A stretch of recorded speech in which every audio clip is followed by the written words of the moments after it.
સભા જાડેજા બોલું છું, પટેલ કોલોની 10-2 માંથી બોલું છું। આજે અમારે 15 દિવસથી પાણી ગંદુ આવે છે, ગટરનું આપે છે। 15 દિવસથી પાણી ગંદુ આવવાથી નાના બાળકોથી વૃદ્ધો પણ બીમાર પડ્યા છે। અત્યારે અમારે 4 બનાવ બન્યા છે અને આગળ સંખ્યા વધતી જાય છે। અને અમારી તો 16 ટેનામેન્ટમાં તો આ પ્રોબ્લેમ થયો છે, પણ અમારે ત્યાં ટેનામેન્ટની બહાર પણ આ પ્રોબ્લેમ થયો છે।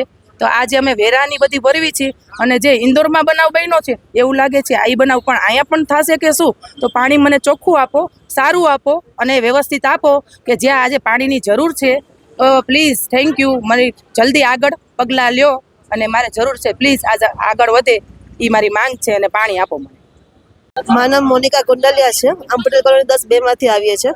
છેલ્લા 15 દિવસથી આ પાણી બહુ ખરાબ આવે છે। ગટરનું પાણી આવું આવે છે, સાવ પીવા લાયક પાણી નથી। બધા માંદા પડે છે સોસાયટીમાં અત્યારે। હમણાં તો સાવ પાણી નથી આવતું, અત્યારે ટાંકા હાવ ખાલી છે બધા। પાણી સાફ આપો, વધારે આપો, જલ્દી આનું નિવારણ કાઢો। આજે તમે શું કર્યું? આજે હા રજૂઆત કરી હતી મેડમને રજૂઆત કેટલી વાર કરી, કમ્પ્લેન કરી, કોઈ જો ઘણીમાં નથી આવતું। અધિકારીઓ ખરાબ જવાબ આપે છે। એ ખરાબ જવાબ આપે છે, એમ કે તમે જે જાવું હોય ને તમે જાઓ, જ્યાં અપીલ કરવી ને અપીલ કરો, બરાબર છે, સોલ્યુશન આવશે પણ વાર લાગશે। આમાં શું કરીએ તમે કયો? જામનગરના વોર્ડ નંબર 3માં પટેલ કોલોની 9 નંબરના છેડે સ્થાનિકો દ્વારા અમને એક ફરિયાદ મળેલી હતી અમારા જામનગર શહેર કોંગ્રેસના પ્રમુખને કે છેલ્લા 15 દિવસથી તેમને પીવાના પાણીમાં દૂષિત પાણી આવે છે, ગટરનું પાણી આવે છે।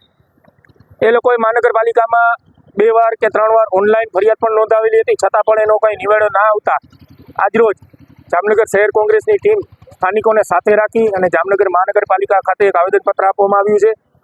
આવેદનમાં અમે રજૂઆત કરેલી છે કે આ પાણી દૂષિત આવે છે એનું સેમ્પલ પણ અમે સાથે રાખ્યું છે અને 2 દિવસમાં જો આ પાણીનો નિવારણ ના કરવામાં આવ્યું તો સ્થાનિકોને સાથે રાખી અને ના છૂટકે અમારે આંદોલન કરવું જોશે।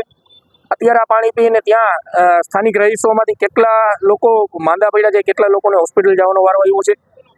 મહાનગરપાલિકા જે મોટી વાતો કરે છે કે અમે દરરોજ પાણી દઈએ છીએ, સૌ પ્રથમ મારે એટલું જ કહેવું છે કે પહેલાં તમે પીવા લાયક પાણી દો, દરરોજ પાણી દેવાની વાતો પછી કરજો। પહેલાં માણસોને પીવા લાયક પાણી જ નથી મળતું, દરરોજ પાણી તો ની વાત તો પછી આવે છે।